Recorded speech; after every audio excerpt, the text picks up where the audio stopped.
Okay, land artists. This is going to be a short video, but I just wanted to touch on something. And of course, the most famous land artists are probably like Smithson with his Spiral Jetty, and Andy Goldsworthy, who put out a bunch of books, and each one was on a different subject based on the resources he was using, like stones and ice. And land artists are challenging artists to look at the materials they're using to create art, because the materials you're using to create art in the end will affect the final expression of your art, and there's really no way to get around that.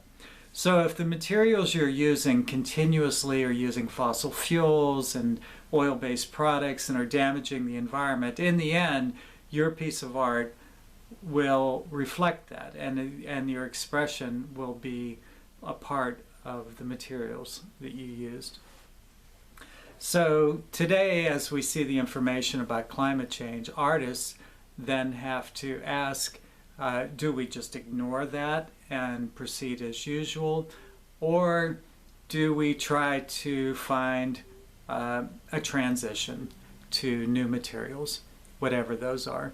And with land artists, they are using very basic materials that are already there on the land.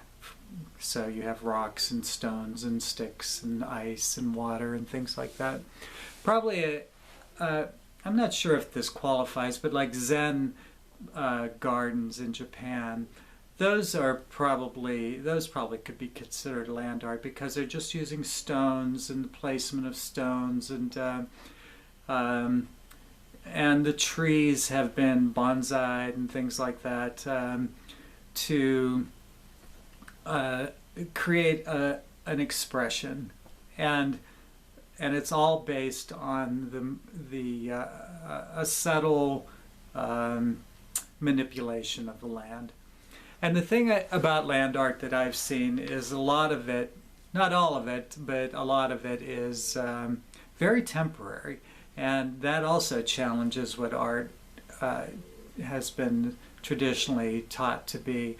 And that is that, we were supposed to think of things to last forever, like Michelangelo or whatever. But a lot of land art is temporary. These things are incredibly beautiful, but they fall apart and they fall back into the land. Nothing was damaged by the creation of the art, and it will just go back to where it was or where it came from.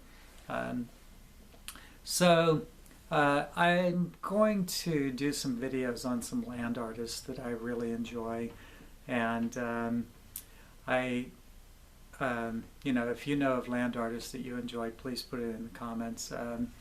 And that's all for today, and I'll talk to you later.